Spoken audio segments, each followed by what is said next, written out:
fait un moment que les technologies de l'information, on parle de transformation, de bouleversement, de mutation, mais il y a quelque chose de neuf qui se produit. D'abord, un effet de transversalité beaucoup plus grand qu'avant. Il n'y a pas un secteur qui échappe à la transformation numérique.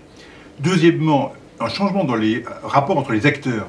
On s'est mis à parler de numérique en France à la fin des années 2000, comme digital en Angleterre, qui sont des mots qui viennent de l'électronique grand public. Et ça veut bien dire ce que ça veut dire. Ça veut dire qu'il y a des outils qui ont été appropriés par les personnes et que les personnes font la course en tête dans cette transformation numérique. Parce que non seulement elles utilisent les technologies, mais elles inventent des nouvelles façons de communiquer, des nouvelles façons de faire du troc, des nouvelles façons de posséder à plusieurs, d'échanger, etc.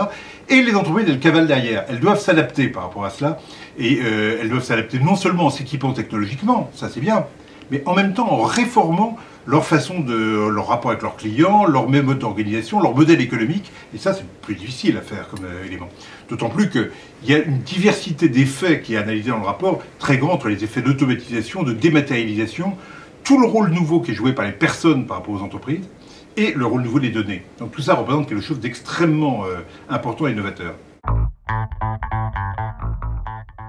Il y a trois bonnes nouvelles qu'il faut essayer de renforcer. Les startups, et là il y a vraiment un effort à faire pour qu'elles aient des débouchés pour leurs produits, pour que leurs innovations soient sensibles et qu'on accompagne leur financement et leur croissance. Deuxièmement, dans les petites et moyennes entreprises plus traditionnelles, qu'on pourrait appeler des small up, ils en créent l'état de chaque année, mais elles ne croissent pas tellement, d'abord parce qu'elles ne se considéraient pas elles-mêmes comme innovantes. Il faut favoriser l'innovation, d'autant plus que en matière de commerce, en matière de service, il y a des tas de gens qui hybrident aujourd'hui ce qu'elles font avec du numérique et ça leur donne un potentiel très grand. D'autant plus, troisième bonne nouvelle, qu'il y a, et ça c'est très important, un ensemble de prestations de services B2B pour l'entreprise petite, l'entreprise de moins de 10 salariés, en matière d'accompagnement juridique, lettres type, contrat type, en matière de tenue de comptabilité, en matière de contrôle de gestion, en matière d'accès Internet, en matière d'aide à l'exportation. Ça, il faut l'encourager. Et dans l'effort massif de formation qu'il faut faire, qui est la première des mesures, sur lequel il faut flécher absolument une priorité numérique de la formation, ça doit être une formation concrète. On ne va pas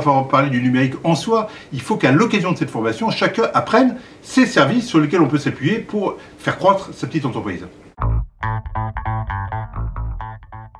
Toutes les PME sont concernées, absolument toutes, du commerce, des services, de l'industrie. Et là, sur l'industrie, aussi bien dans les grandes, les moyennes et les petites entreprises, il y a un petit effort à faire de réalisme. Donc voilà, c'est pas parce qu'on est industrie qu'il n'y a pas une priorité numérique à faire. Voilà, c'est partout.